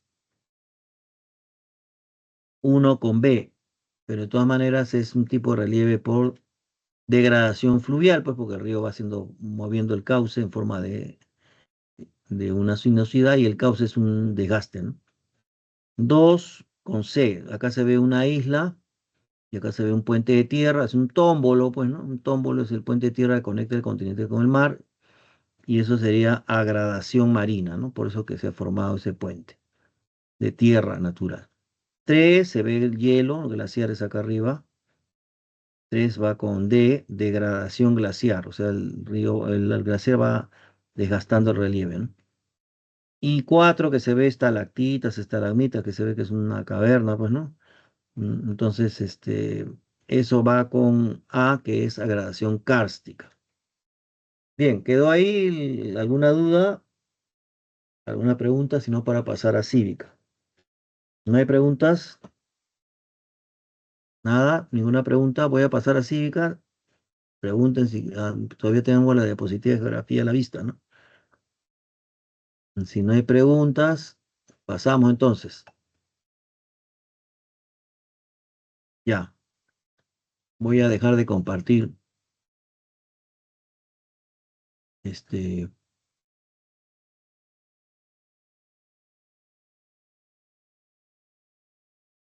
la. Ahora voy a compartir la diapositiva de cívica, ¿no? Que es otro tema, pues, pero igualmente hay que hacerlo. Y bueno, sí, son cosas, temas interesantes, ¿no? Pero de otra naturaleza, pues, ¿no? Son ya constitución, leyes, ¿no? Bien, no sé si pueden ver la diapositiva. Sí, ¿no? Ya. ¿Ven que se mueve? También. Voy a compartir ya en tamaño grande, entonces, si no se mueve, me avisan, ¿ya? Ya, ahí tenemos. Nos toca hablar de ciudadanía, deberes y derechos ciudadanos y qué mecanismos, opciones de participación ciudadana existen, etcétera.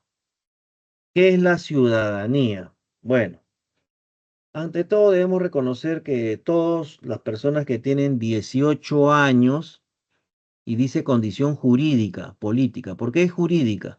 Porque la ley te reconoce esta condición ciudadana. Política porque está también en la Constitución. Y esta ley que reconoce que el ciudadano o la persona, el peruano que llega a cumplir 18 años, más el DNI, que lo saca en RENIEC, ya tiene ciudadanía plena. Si tiene 18 años, no saca el DNI, no tiene ciudadanía plena porque no podría hacer ninguna transacción, identificarse en forma apropiada y además el hecho de que tenga 18 años y saca su partida de nacimiento y no tiene DNI ya tiene limitaciones, ¿no? No podría ir al banco a cobrar nada porque le dirían tu DNI, no, no, tengo mi partida, no, no es con DNI. O sea, ya tienes trabas, ¿no? Para gozar plenamente de tus deberes y derechos. Su ejercicio, el ejercicio de la ciudadanía requiere también, aparte de los 18 años, que tengas la inscripción electoral y así obtengas tu DNI. Y la inscripción electoral se hace en RENIEC, Registro Nacional de Identificación y Estado Civil. Eso es RENIEC, ¿no? Registro Nacional de Identificación y Estado Civil. Acá en la foto se ve también. Bien, ahora la ciudadanía pues es un reconocimiento legal, ¿no? Y político, ¿no? En la Constitución, la ley del Perú te reconoce esa condición. Toda persona mayor de 18 años tiene capacidad de ejercicio, ¿no? De la ciudadanía. O sea, puede ejercer sus deberes y derechos. Esto incluye a todas las personas con discapacidad, incluso en igualdad de condiciones con los demás y en todos los aspectos de la vida. Claro, una persona con discapacidad igualmente tiene 18 años, si es una persona que no puede valerse por sí misma, igualito se le tramita su DNI, pues, ¿no? Sus padres o su. Cuando ella tiene 18 ya vamos a ir viendo, a veces si no puede valerse por sí misma la persona, se hace una interdicción. Después vamos a ver eso, ¿no?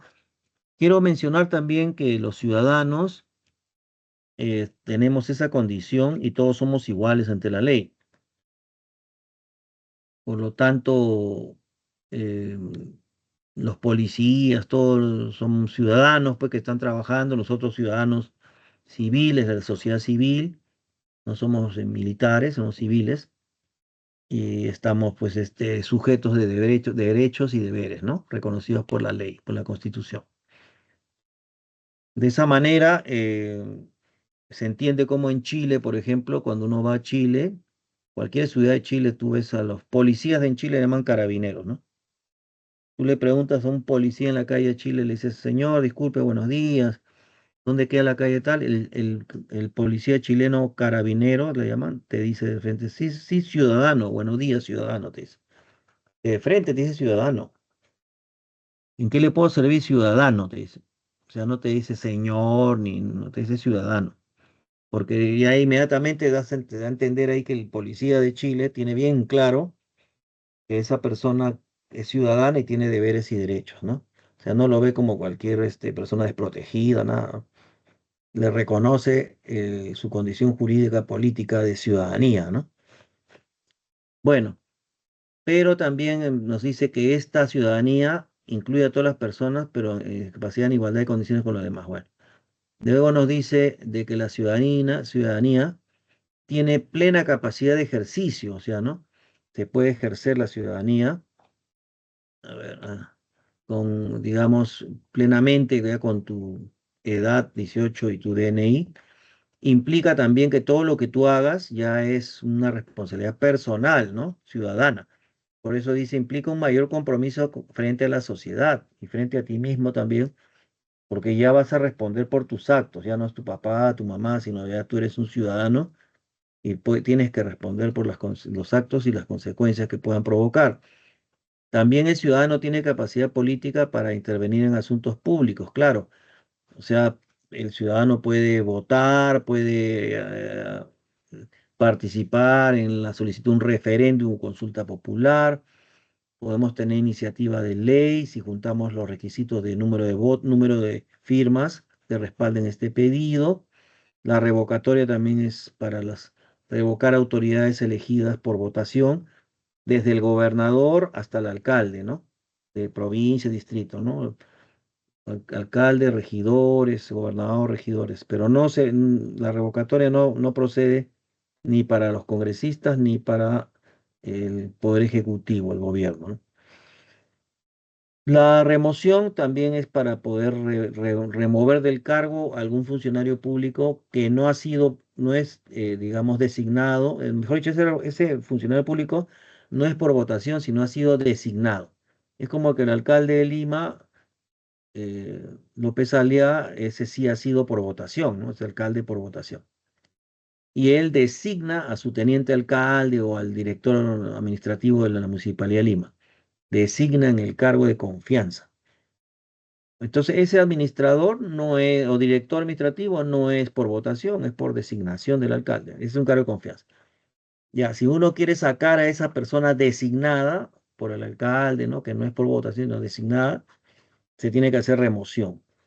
No es revocatoria solo para los que son elegidos por voto. Y remoción a los que son designados.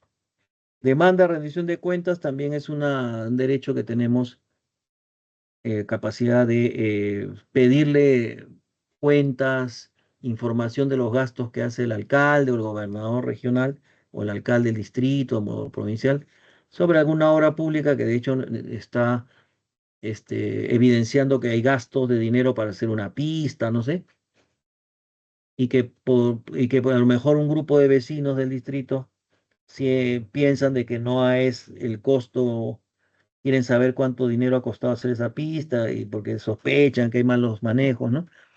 Piden rendición de cuentas y el alcalde tiene que responderles, ¿ah? Es obligatorio responder esa solicitud de información, económica sobre todo, ¿no?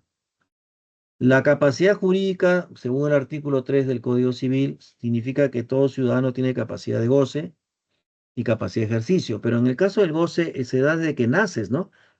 Porque uno cuando nace ya tiene derecho a la vida, derecho del niño, ¿no? O sea, tiene ya derecho a la educación, etcétera. Entonces, ya estás gozando, como dice ahí, de tus derechos, ¿no?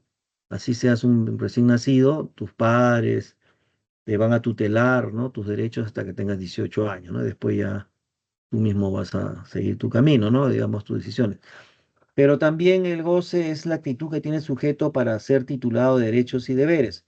Claro, porque ya la Constitución te reconoce pues desde que naces, incluso desde el vientre materno, cuando dice de que tiene derechos a la vida o tiene derechos reconocidos desde que está en el vientre, o sea, de que es feto. Por eso que siempre hay un goce por la protección que podemos echar mano de los derechos para beneficiarnos con eso, ¿no? Y la capacidad de ejercicio es cuando tú adquieres ya la plenitud de tu responsabilidad como persona mayor y tu ciudadanía para cumplir, pues, este, con tus deberes y derechos, ¿no? Por eso es que esta capacidad de ejercicio se adquiere cuando ya cumples 18 años más tu DNI, y es la actitud que tiene el sujeto para ejercer personalmente sus derechos, ¿no? Y deberes. O sea, tú como ciudadano, como persona y ciudadano, tú te haces responsable. Ya no es tu mamá, tu papá. En otras palabras, celebrar por sí mismo los actos jurídicos, o sea, un contrato, una compra, algo, ¿no? Ya tú lo puedes hacer porque eres mayor de edad. Ahora, los derechos ciudadanos pueden, o sea, los ciudadanos pueden ejercer pues sus derechos en forma individual, o sea, o si es que participas de organizaciones políticas, como pueden ser partidos políticos, movimientos, alianzas políticas que están regulados conforme a ley, ¿no? Entonces, por qué dice que puedes ejercer tu derecho individual y o si no también a través de organizaciones políticas? Claro, porque si tú quieres, por ejemplo, ser alcalde de tu distrito, tienes que ingresar a un movimiento político, ¿no? A un partido y hacer tu participación, porque los partidos están establecidos por ley también, o sea, no es que cualquier persona o cualquier partido se forma partido como sea, no, hay ley de partidos políticos, entonces todas las leyes son obligatorias, son como requisitos también, y eso hace de que tú participando también en el partido establecido conforme a ley, tú puedes ir teniendo una vida política, ¿no? Y así, a lo mejor tu partido, pues pasan años y tú eres destacado, ciudadano político destacado en ese partido y te proponen candidato, por ejemplo, a la alcaldía, ¿no? Ya depende de la población que vote o no, pero ya tienes participación, pues, ¿no? Entonces, eso son, digamos, derechos establecidos, reconocidos por la ley, pues, ¿no? O sea, todo dentro de la ley es la idea, ¿no? Ahora, también puede ocurrir los casos que un ciudadano le puedan suspender sus derechos ciudadanos temporalmente, ¿no? Suspender los derechos. Suspender no significa eliminar, suspender es dejar de ejercerlos, no todos, pues algunos derechos temporalmente, ¿no? Por ejemplo, ¿en qué casos se pueden dar esta suspensión? Por resolución judicial de interdicción. Ojo que dice resolución judicial, quiere decir que eso lo va a emitir un juzgado, un juez. Pero ¿cómo lo va a emitir? O va a sacar esa resolución a pedido de los parientes, de los hermanos, no lo sé, del cónyuge, de una persona que no puede valerse por sí misma o se encuentra incapaz de ejercer sus derechos y sus deberes. ¿En qué situación se da eso, no? Por ejemplo, ¿qué dice? Es la acción judicial, la interdicción es la acción judicial por la cual a una persona se le declara incapaz. ¿Quién lo declara? El juez, pues. ¿Pero por qué lo declara? Con las evidencias que muestran los familiares o las personas que piden la interdicción al juzgado, que ciertamente esta persona no puede valerse por sí misma. Por ejemplo, imaginen ustedes que una persona tiene un accidente de automovilístico y queda en estado de coma. Entonces está en estado de coma, está pues 3 meses, 4 meses y no despierta. Entonces, pero esa persona tiene propiedades, alquileres que cobrar, deudas que pagar, cosas así. Y como no despierta, está incapaz de ejercer sus derechos, pues, ¿no? Y sus deberes. Entonces, los familiares directos, cónyuge, hijo, etcétera, piden a un juez mostrando las evidencias clínicas de reportes de los médicos de la condición de salud de la persona y demuestran que está en estado de coma, que está incapacitado, pues, físicamente, ¿no? Y mentalmente en ese momento de valerse de sus derechos, pero tiene que asumir algunas cosas y no lo puede hacer. Entonces la interdicción es el juez entendiendo eso, valorando esas pruebas, es que le da interdicción a la esposa para que represente los derechos de la persona que temporalmente no puede ejercerlos, ¿no? También puede ser el caso, pues, de que acá dice la interdicción puede ser pedida por incapacidad del cónyuge o puede ser pedida por los parientes, el Ministerio Público, o sea, la Fiscalía. La interdicción también se puede pedir en caso de personas pródigas. Pródigos son el término pródigo, significa esa persona que es compulsiva, que no puede dejar de gastar. Por ejemplo, puede ser un ludópata, por ejemplo, que apenas cobra su sueldo, su pensión, no sé, se va pues a jugar y se gasta toda la plata en 2 días, ¿no? Y pone en vida su propia situación, en riesgo, perdón, su vida, ¿no? Porque al poner en riesgo su vida no tiene dinero para comer todo el mes, se la gastó jugando, perdió, y esa situación es, digamos, desventajosa, pues, para esta persona. Pero como se ha enviciado, no puede dejar de jugar, ya se vuelve un pródigo, malgasta el dinero. Entonces se puede pedir interdicción, ¿no? Para administrar su dinero y así poder garantizar que esta persona tenga para comer por lo menos todo el mes, ¿no?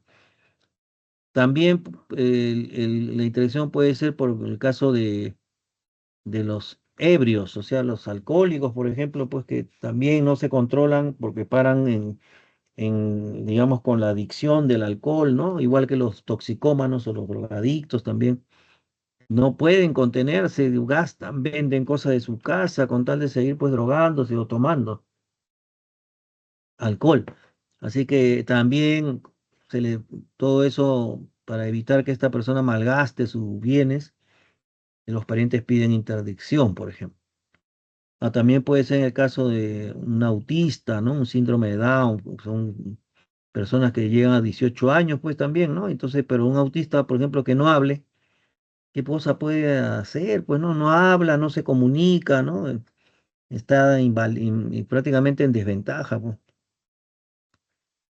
pero necesita que lo lleven al hospital, cosas si se enferma. Entonces, el pariente, la madre, pide la interdicción ante el juez porque como ya cumplió 18 años la persona, el autista que tiene esta discapacidad, por ejemplo, ¿no? Aunque ya no le llaman discapacidad, ¿no? Le llaman habilidades diferentes, ¿no? Bueno, en todo caso, no puede valerse por sí misma, eh, se pide la interdicción ante el juez, ¿no? Bien, con las pruebas, por supuesto. También una persona sus derechos pueden estar suspendidos temporalmente cuando hay sentencia con pena privativa de la libertad, pues, ¿no? O sea, la persona ha cometido un delito, pues, ¿no? Y lo han debido proceso, le han hecho un juicio, y bueno, está recluido, pues, 5 o 10 años. Y ahí no puede gozar de todos sus derechos, pues, porque no puede transitar libremente. Pero cuando cumpla la pena o se cumpla la sentencia, él cuando salga, la idea es que se reincorpore a la sociedad, inmediatamente restablece todo a plenitud sus derechos, ¿no? Que estaban, digamos, restringidos, ¿no? También por sentencia con inhabilitación de los partidos políticos. Por ejemplo, en el caso de, se da pues cuando hay una sanción establecida por el Congreso, por ejemplo, o por un juzgado cuando se trata de delitos de lavado de activos, delitos de corrupción, ¿no? Entonces este político que ha cometido delitos, devuelto delincuente de corrupción, etcétera, demostrado, por supuesto, con una sentencia firme emitida por un juzgado que ha investigado todo,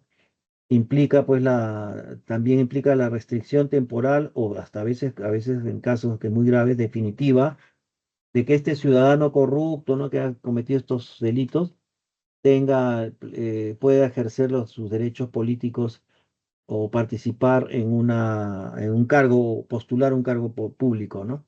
Político. Acá ponen, por ejemplo, le han inhabilitado a Salvador de Solar por 5 años por el ejercicio de la función pública.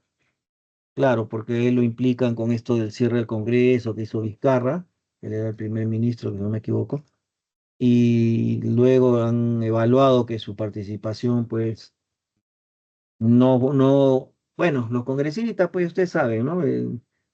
Tienen enemigos y atacan a sus enemigos con esto, ¿no? Entonces, al final no han acusado de que no fue legal todo esto de la, la negación fáctica que dijo Salvador Solá sobre darle la confianza al gabinete ministerial de Vizcarra, por 3 veces, digo, ¿no? Entonces, ahora lo han sancionado con esta inhabilitación política, ¿no? De función, no puede ejercer función pública en 5 años. Bueno, eso pasa, ¿no? Los deberes ciudadanos también, pues, son importantes. Por supuesto, los deberes son, casi nadie los menciona mucho, pero son importantes, pues, porque el ciudadano no solo tiene derechos, también tiene deberes. Aunque algunos de los deberes a veces lo toman un poco a la ligera, ¿no? Por ejemplo, honrar a la patria, proteger los intereses nacionales, etcétera, ¿no? Ah, un momentito, perdón, que parece que están tocando. Un momento, ¿ya? Disculpen.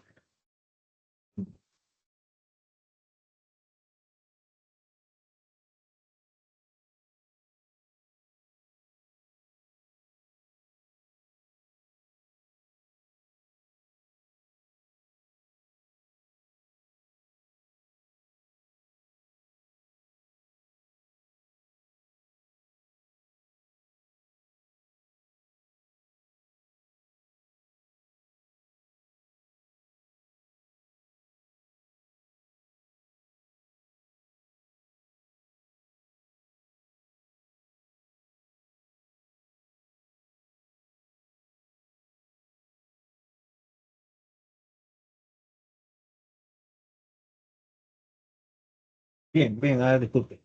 Ya, estábamos viendo, por ejemplo, que los deberes son necesarios, pero bueno, la gente a veces en el Perú lo toma un poco a la ligera. Honrar a la patria, proteger los intereses nacionales, contribuir con su desarrollo, defender la Constitución, las leyes, el cumplimiento de las leyes, que es un deber. También el deber de sufragar, este sí hay que hacerlo, ¿no? Cada vez que haya procesos electorales o consultas populares, excepto establecidas con, bueno, la Constitución dice que el voto, uno tiene que votar obligatoriamente de los 18 años hasta los 70. Lo que pasa es que cuando tú ya tienes 71 o más de, ya más de 71, tú ya no es obligatorio ir a votar, es facultativo. Pero mientras estés en 18 a 70, ahí es obligatorio. Cuando no vas a votar y no cumples con tu deber de ir a votar, entonces te ponen una multa, ¿no? O sea, tienes que pagar la multa en el banco, la nación, así, pagar tu multa por no haber ido a votar. Ahora uno dice, ya, pues, pero no pago, ¿no? Como hay muchos peruanos que son así, pues no pago, pues no, ¿qué me van a hacer? No fui, pues no pude. Pero él cree que no le va a pasar nada y va al banco, por ejemplo, y dice, quiero cobrar un cheque que me han pagado mi trabajo. Entonces le dice, señor, su DNI para pagarle, ya te da el DNI. Ah, señor, usted no ha votado, tiene que pagar la multa. No le vamos a poder pagar el cheque, porque usted tiene que pagar la multa. O sea, te obligan, de todas maneras, en un momento tienes que pagarla. No es que así tan alegremente, ¿no? Como algunos pueden pensar. Y de lo que no se van a librar ni ustedes tampoco, ni todas las personas adultas que trabajan formalmente en planilla. Los informales no pues, se evaden, ¿no? Pero los que están en planilla, por ejemplo, ustedes que están postulando, van a ser profesionales, pues van a trabajar en un momento en una empresa, algo, y van a pagarles por planilla o en el Estado. Pagar tributos es el pago que los ciudadanos deben efectuar al Estado. O sea, todo ahí para eso está la SUNAT, la Superintendencia Nacional de Administración Tributaria, que inmediatamente, pues cuando tú trabajas, estás en planilla o por ley tienes que aportar el 10% de tu sueldo a la SUNAT. O sea que si tú ganas 3.000 soles mensuales, la SUNAT se lleva 300 soles todos los meses. Aparte de eso, también te van a descontar la AFP, ¿no? La pensión de jubilación y el seguro social. Al final no cobras los 3.000 soles, cobras 2.400, algo así, ¿no? Entonces, pero la SUNAT siempre, todos los meses te cobra, te descuentan por la SUNAT. Ahora, ahí no queda el asunto. El asunto también queda que cuando pasa el año, por ejemplo, 2024 trabajando, y ya vas a empezar el 2025 como este año, por ejemplo, ahora en este mes, en el mes de marzo, en abril, la SUNAT te dice ciudadano contribuyente, ¿no? Así te dicen, ciudadano contribuyente, tiene que, no te dicen ciudadano, te dicen contribuyente de frente, acá en el Perú no dicen ciudadano, tiene que pagar renta anual del 2024. del año que terminó. Renta anual significa que a pesar de que todo el año 2024, todos los meses te quitaron 10% de tu sueldo, la renta anual significa que vas a pagar un monto más por el año. Y ese monto te lo calcula la SUNAT. Entonces tú tienes que pagar nomás porque si no pagas, ya pasa lo mismo que estamos hablando, ¿no? La SUNAT tiene por ley ciertas prerrogativas. Ponte que tú no pagas, te avisan, no pagas, te vuelven a avisar que debes, no pagas, o sea, te haces el vivo, no, que así como hay gente así, ¿no? No, que no pasa nada, que a mí que me van a hacer, ya, pues no pasa nada, al final un día, pues, si estás trabajando, tienes tu tarjeta del banco, vas al banco a cobrar algo, o quieres sacar plata de tu cuenta, y entonces te dicen, no, señor, su cuenta ha sido embargada por la SUNAT. O sea, la SUNAT tiene la capacidad de embargarte la cuenta. Imagínense, ¿no? Todo eso. O sea, al final tienes que pagar nomás, pues no te queda otra, ¿no? Más bien tienes que fragmentar la deuda, negociar el pago, porque igual vas a pagar. Por eso le digo que los tributos, ustedes ni nadie que trabaje formalmente en planilla se libra, ¿no? De todas maneras. Ahora, ese dinero que usted dice, pero ¿por qué me cobran tanto? O todos los meses, porque el tributo se entiende, no solamente que el Estado te cobra ese porcentaje, porque con ese dinero que le cobra a los ciudadanos, el Estado debería hacer obras que satisfagan las necesidades colectivas, o sea, las necesidades de la población. ¿Qué quiere decir eso?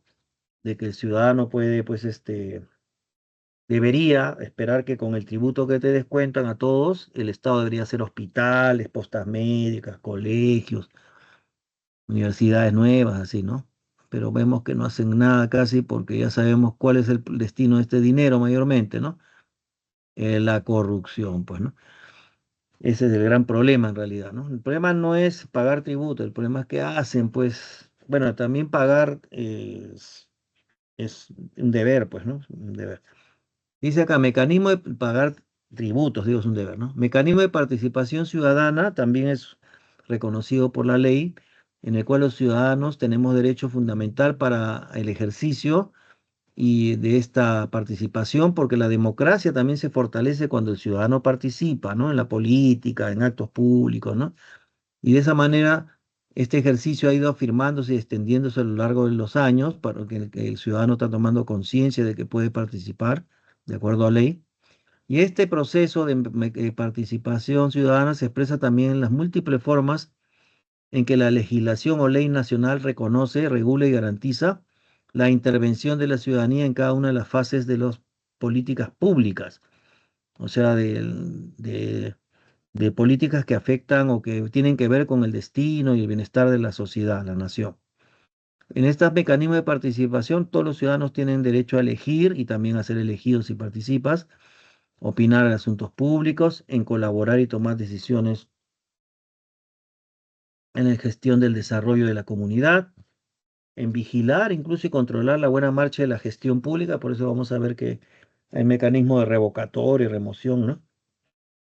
El ciudadano tiene organizado, tiene derecho también a pronunciarse en los referéndums, consultas populares, ciudadanas, y también incluso tenemos derecho los ciudadanos a presentar iniciativas ciudadanas en cuanto a leyes que pueden ser reformar la Constitución o reformar alguna norma, ¿no? Ley. Entonces, todo esto son participación por esta marcha pacífica, ¿no? Es un derecho también. Pero la ley dice que sea pacífica, pero el asunto es cuando entran en violencia, ¿no? Y así la participación ciudadana, eh, por ejemplo, en el caso del colegio, ¿no? Les enseñan a hacer un simulacro de votación por el alcalde, alcaldesa del colegio, alcalde, ¿no? Y así, porque eso te entrena para después tú votes por la alcaldía, por presidentes, por congresistas, ¿no? Los derechos de participación, ya lo expliqué, pues, ¿no? El derecho al voto libre secreto hasta los 70 años, ¿no? Cuando tiene 71 ya es facultativo. La reforma constitucional le corresponde al presidente de la República, por ejemplo, tener esta iniciativa de reforma, o si no, a los congresistas también lo pueden hacer, o los ciudadanos, o sea, nosotros, pero conforme a ley. La ley que dice que si los ciudadanos quieren proponer una iniciativa de reforma constitucional, deben solicitarlo por lo menos el 0,3% de la población electoral del país, debidamente acreditados con firmas. en las planillas que sumen, digamos, este porcentaje de representación de la población. Ahora, la cosa no es así de fácil. Las firmas tienen que ser corroboradas por el RENIEC, o sea, el Registro Nacional de Identificación de Estado Civil, porque la gente puede falsificar firmas, ¿no? Entonces, para evitar eso, las firmas deben ser debidamente comprobadas. También la formación de leyes, iniciativa, no digo que nos van a hacer caso, tenemos iniciativa de proponer, ¿no? Leyes, por ejemplo, que también esta iniciativa la tiene el presidente, los congresistas, otros poderes del Estado, instituciones públicas, autónomas, y los ciudadanos, o sea, nosotros, conforme a la ley. Quiere decir que los ciudadanos, si quieren proponer una propuesta de ley al Congreso, por ejemplo, debe ir acompañada, respaldada por firmas que representen el 0,3% de la población electoral del país. El referéndum es una consulta popular que también está en la Constitución, aunque la han modificado últimamente los congresistas para su poder, digamos, su beneficio, pero es la facultad de los ciudadanos para someter a consulta la aprobación o modificación de alguna norma. También para solicitar referéndum tiene que ir acompañado de firma de un número de ciudadanos no menor al 10% del electorado nacional. Imagínense, bastantes personas, millones, ¿no? Entonces, tiene que ser pues el 10% de todos esos millones de electores. Por ejemplo, acá el Congreso aprueba dictamen, ya esto es un más reciente, en el cual se ha restringido las reformas constitucionales mediante referéndum, ¿no? Ahí en la separata ustedes tienen todavía una parte que dice, ¿sabías qué?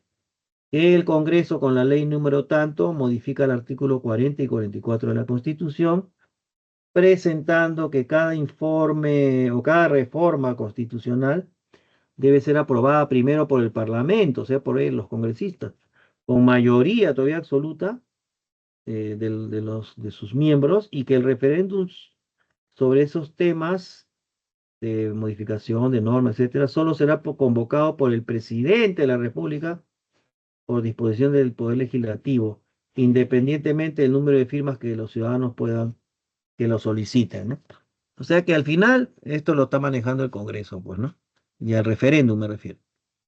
Consulta popular por referéndum, excepto el artículo con excepciones. O sea, ¿qué cosa podemos eh, proponer como para referéndum o qué cosa no podemos también, ¿no? Por ejemplo, sí se puede someter a referéndum un pedido de los ciudadanos para reforma total o parcial de la Constitución. Eso es lo que quería hacer Castillo, pues, con su gente, ¿no? También la aprobación de normas con rango de ley, o también para ordenanzas municipales, o para modificar o revisar materias relativas al proceso de descentralización. No pueden someterse, o sea, no puede someterse a referéndum o consulta popular temas como supresión o disminución de derechos fundamentales de la persona. O sea, no podemos tratar de eliminar un derecho fundamental. Ni las normas de carácter tributario, por ejemplo, ni presupuestal. Por ejemplo, ahí la SUNAT está blindada, pues, ¿no? No podemos pedirle que no cobre, ¿no? O que no te embargue, porque son normas tributarias. Ni los tratados internacionales, tampoco podemos incidir en eso.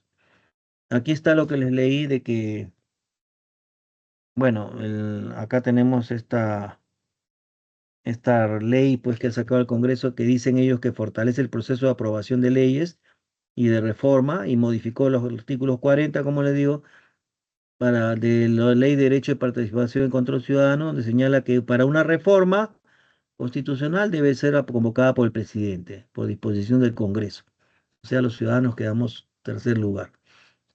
Y aquí vemos en una infografía, ¿no? El referéndum es para proponer, proponerse ahora con esta modificación solo por el presidente de la República y con la aprobación del Consejo de Ministros, sino también, y debe ser aprobado por el Congreso todavía, de mayoría absoluta, o sea, los 130 deberían aprobarlo, cosa bien difícil.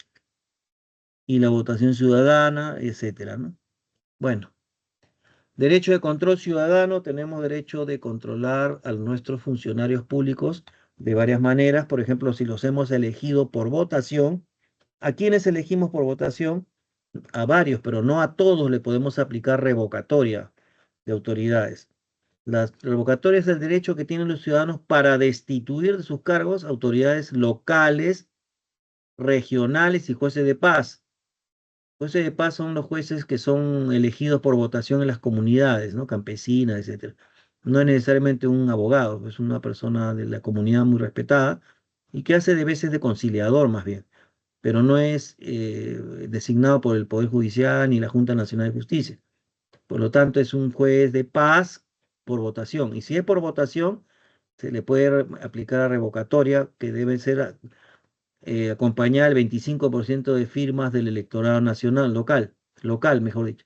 Ahora, si ven bien, la revocatoria dice a todos a cargos, autoridades locales y regionales y jueces de paz. Quiere decir que no podemos revocar a congresistas, por más que sea elegido por votación, ni al presidente de la República, que se le ha elegido por votación. Solo al gobernador regional y a los alcaldes. A esos nomás se puede, y al juez de paz, como ven. Esos tres nomás se les puede aplicar revocatoria. ¿Y qué pasa en el caso de funcionarios que son malos funcionarios, pero no han sido elegidos por votación, sino han sido designados por confianza del alcalde, del gobernador regional? Eso sería sacar un funcionario designado, eso es remoción de autoridades, que es la facultad de los ciudadanos de privar de su cargo o empleo a un funcionario designado, no votado, no por votación, designado por una autoridad superior. Tenemos que juntar 50% de votos del electorado local. Por ejemplo, que el alcalde de Breña, yo no sé quién será, no me acuerdo, ¿no? Que ha sido elegido por votación, está bien, pues. Si él es mal alcalde, se podría pedir revocatoria. ¿Pero quiénes? Los ciudadanos vecinos de Breña, o sea, de la localidad, pues el distrito. Pero si el alcalde designó a un administrador, director, administración del municipio de Breña, ese cargo de director administrativo no es por votación, eso lo ha designado el alcalde como cargo de confianza. Entonces, a ese designado sí se le puede hacer remoción, pedir remoción de autoridades, pero miren la cantidad de firmas que hay que juntar, ¿no? 50% sería en el ejemplo que doy de los vecinos de Breña, ¿no? Si toda cantidad vivirá ahí, ¿no? Demanda de remoción de rendición de cuentas. Rendición de cuentas es la capacidad de interpelar o cuestionar que tienen los ciudadanos, o sea, todos, cuando son susceptibles los cargos sujetos a revocatoria y remoción del electorado local. O sea que nosotros podemos pedir cuenta de los gastos. ¿A quiénes? Solamente a los gobernadores regionales y alcaldes, ¿no? Porque acá dice todos los que son sujetos de revocatoria y remoción. Al juez de paz también. Se le puede pedir rendición de cuentas de los gastos que realizan. No podemos pedirle a los congresistas ni a la presidente, pues solamente dice al gobernador regional y local. Gobernador regional es gobernador de una región, Arequipa, etcétera, y autoridad local es alcalde provincial y alcalde distrital, pues, ¿no? A esos nomás se les puede pedir y al juez de paz. ¿Por qué momento? Porque si vemos de que hay gastos, por ejemplo, que le digo, ¿no? El alcalde de Chorrillos, por decir, ¿no? El alcalde hace una pista nueva, invierte dinero, pues en hacer la pista, dinero del distrito, del presupuesto del distrito. Y después a la semana rompe la mitad de la pista y lo vuelve a mandar a hacer. Después de 2 meses vuelven a romper. Entonces ya la gente se está gastando cuánto dinero en esta pista. A ver qué rendición de cuentas. A ver si se justifica, ¿no? Que quede claro la diferencia entre revocatoria y remoción. La vuelvo a repetir. Revocatoria solo es para destituir a los ciudadanos que tienen cargo de gobernadores regionales y alcaldes y jueces de paz, pero que han conseguido el cargo por votación, o sea, han conseguido el cargo por votación, o sea, los hemos elegido en votación, voto secreto, ¿no? En cambio, cuando queremos remover a una autoridad que no es elegida por votación, sino por designación, a ese se le pide remoción más bien para sacarlo, ¿no? Que quede claro entonces, ya revocatoria solo para los funcionarios, gobernador, alcalde y juez de paz que son por votación y remoción a los que son por designación, pero también nuevamente dentro de lo que es la limitación que he explicado. La otra forma de participación ciudadana es pues mediante el presupuesto participativo, consulta previa y vecinal.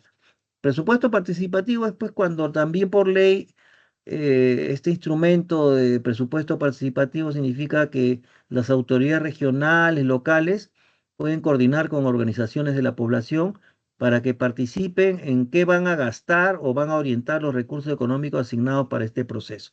Por ejemplo, el presupuesto del año 2025, 2026 se invita pues el alcalde, el gobernador regional, a representantes de la población, de su jurisdicción, a que participen para que también opinen en qué debería gastarse, cuáles son las prioridades necesarias que atender en el distrito, en la región, ¿no? Etcétera. Consulta previa es cuando también esto es para las comunidades campesinas, más bien, o nativas, ¿no? De la selva o campesinas en la sierra. Derecho de los pueblos originarios a ser consultados de forma previa quiere decir antes, sobre medidas legislativas, administrativas que afecten sus derechos colectivos. Por ejemplo, hay veces, hay compañías mineras, ¿no? Que están explorando sus territorios y encuentran que hay una zona que les interesa explorar, no digo explotar, sino explorar, ¿no? O hacer prospección, como dicen. Y resulta pues que es un terreno comunal, ¿no? Donde de propiedad de las comunidades. Antes de ir a hacer algo, tienen que hacer consulta previa para que la comunidad se entere de los propósitos y vea si aprueba o no que vayan, bueno, estos ingenieros o profesionales a hacer la exploración. Pero esa mesa de diálogo tiene que estar representantes del gobierno regional de esa región y del alcalde, ¿no? De ese distrito.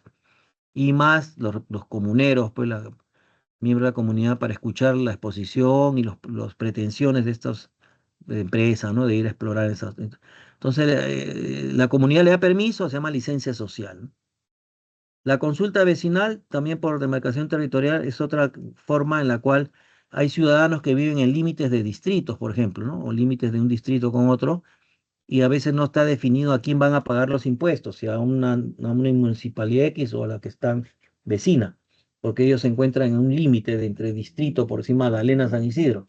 Entonces, los que están en el límite entre Magdalena y San Isidro a veces les han querido cobrar impuestos de las dos municipalidades. Entonces los vecinos dicen, no, ¿y a quién voy a pagar? A consulta vecinal de demarcación territorial.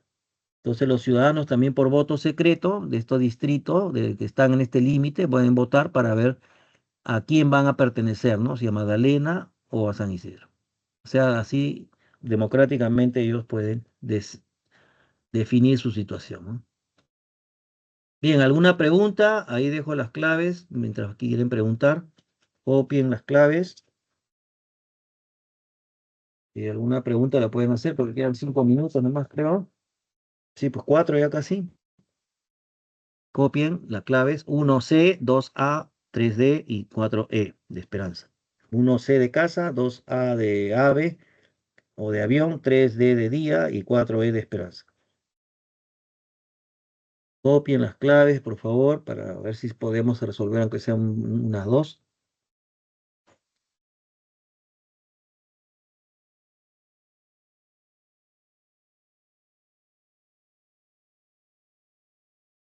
Bien, imagino que ya han copiado, ¿no? O han tomado fotos, no sé, porque últimamente ya toman fotos y ni copian. Ya. La pregunta uno dice, la ciudadanía es la condición jurídica y política que reconoce a una persona como miembro de un Estado, ¿no?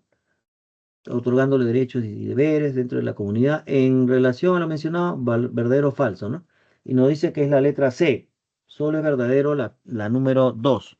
Es decir, la ciudadanía es la capacidad jurídica de ejercicio que se adquiere con la mayoría de edad. Esa es verdad. ¿Por qué es falso los otros? Uno dice, desde 18 años hasta 71. No, pues el derecho facultativo, ese es falso, pues obligatorio hasta los 70. O sea, está mal esto, pues no 71 no es.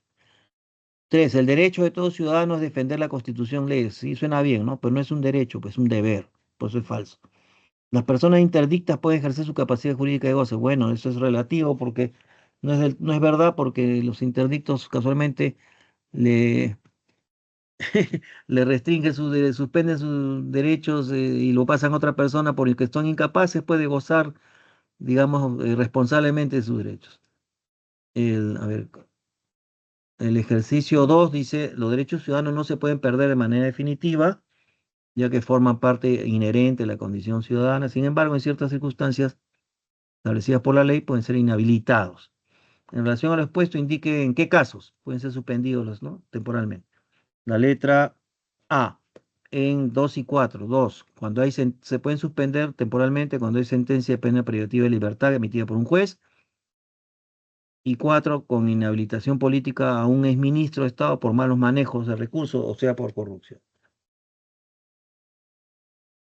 La 1 es falsa, ¿por qué? Porque dice prisión preventiva de 30 días. Ah, parece interesante, pero ordenado por el ministerio es falso, pues la prisión preventiva la ordena el juez, el Poder Judicial, no el Ministerio Público. Y la 3, la interdicción judicial que presenta la cónyuge a su esposo. ¿Cómo le va a presentar la interdicción al esposo todavía parapléjico? Le tiene que presentar al juez, no al esposo. Falso. Todavía malo, ¿no? 3. La revocatoria de autoridades es un mecanismo legal mediante el cual los ciudadanos tienen la facultad de destituir a un funcionario público elegido por voto popular. Revocatorias con voto, pues, funcionarios por votación, antes que termine su mandato. Este proceso se activa generalmente cuando los electores consideran que la autoridad elegida no está cumpliendo funciones adecuadas. El enunciado correcto es la D, nos dicen, ¿no? El juez de paz es el único magistrado que puede ser destituido con este mecanismo de revocatoria. ¿Por qué? Porque el juez de paz es elegido por votación de la comunidad, o sea, por votación, pues. Los otros son falsas y la ven con más tranquilidad. Regidores, sí, pero directores ¿de dónde? De alguna institución. Es que el director de la PRE lo vas a revocar, no se puede, pues no ha sido elegido por votación. Para el proceso necesita 50%. Esto ya lo tienen que ver, ya cotejar con los datos, está ahí, ¿no? Bueno, ya me queda la 4, creo que voy a llegar. Los ciudadanos grupo pretende que el Congreso de la República considere una nueva ley para la protección de animales. O sea, proponer una ley para la protección de animales. Para que esta propuesta sea tomada en cuenta es necesario la E, recolectar firmas de no menos de 0,3% de la población electoral nacional. Bueno, eso lo resto, si lo miran bien, es falso. Bueno, entonces ya es la hora, creo que si no hay una pregunta, ya nos quedamos aquí entonces, ¿no? Muchas gracias por su atención.